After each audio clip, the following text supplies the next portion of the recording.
இந்த வருடம் பார்த்தீங்கன்னா, நல்ல ஒரு அதிர்ஷ்டம் நிறைந்த ஆண்டா தான் இருக்கும். சகல விதமான சௌபாக்கியங்களும் கிடைக்கக்கூடிய ஆண்டா தான் இந்த வருடம் உங்களுக்கு இருக்க போது. பொருளாதாரமா இருந்தாலும் சரி, ரிலேஷன்ஷிப்பா இருந்தாலும் சரி, 2மே நல்ல பேலன்ஸ்டா தான் இந்த வருஷம் உங்களுக்கு இருக்கு. ஒரு சில ராசிகளுக்கு பொருளாதாரம் மட்டும் பெருசா நல்லா இருக்கு. உறவுகளிடையே மனக்கசப்பு அந்த மாரி இருக்கு. ஆனா உங்களுடைய ராசிக்கு மட்டும் பார்த்தீங்கன்னா, பொருளாதாரமும் நல்லா இருக்கு. உறவுகளுடைய நிலையுமே ரொம்ப நல்லா இருக்கு. அதனால நல்ல ஐஸ்வர்ய பிராப்தத்த பெற்றுக் கொடுக்க போதுங்க. குரு 9ஆம் இடத்துல இருந்துட்டு உங்களுக்கு 3ஆம் இடத்த பார்க்குறாரு, 5ஆம் இடத்த பார்க்குறாரு, உங்களுடைய ராசிய பார்த்துர்றாரு. அப்ப என்ன அமைப்புகள குடுக்கும் அப்டின்னா, நீங்க இதுவரைக்கும் பிசினஸ்ல எவ்வளோ விஷயத்த டெவலப் பண்ணணும்னு நெனச்சு வச்சிருப்பீங்களோ, அத்தனையும் உங்களால டெவலப் பண்ண முடியும். புதுசா ஒரு பிசினஸ் இந்த டைம்ல ஸ்டார்ட் பண்ணலாமான்னு கேட்டீங்கன்னா, தாராளமா ஸ்டார்ட் பண்ணலாம்.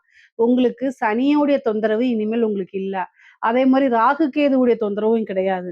குரு பலமும் பரிபூரணமா இருக்கு. நீங்க ஜூனுக்கு அப்புறம் என்ன விஷயம் வேணா நீங்க செய்யலாம். செய்யக்கூடிய அத்தன விஷயமும் சக்சஸ் ஆயிரும். எந்த தடைகளும் உங்களுக்கு இனிமேல் வராது. தடை அப்படிங்கிறது நீங்க நெறைய ட்ரை பண்ணியிருப்பீங்க. நெறைய தடைகள சந்திச்சிருப்பீங்க. அதனாலேயே நெறைய வெக்ஸ் ஆயி போய் உட்கார்ந்திருப்பீங்க. ஆனா இனிமேல் உங்களுடைய ராசிக்கு எந்தவித தடையும் கிடையாது. அதனால நீங்க தாராளமா தொடங்கலாம்.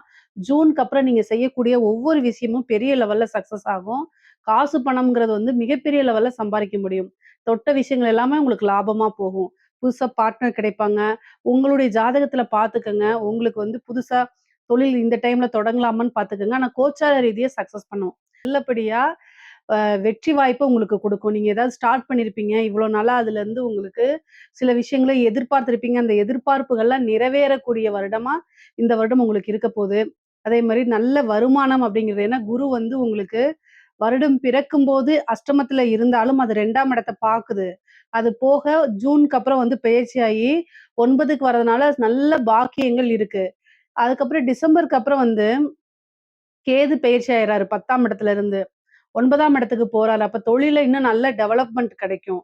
ராகு 3ஆம் இடத்துக்கு வராரு. அப்போ நீங்க என்ன விஷயத்த ட்ரை பண்ணிட்டு இருக்கீங்களோ, அது எல்லாமே உங்களுக்கு சக்சஸ் ஆக போகுது.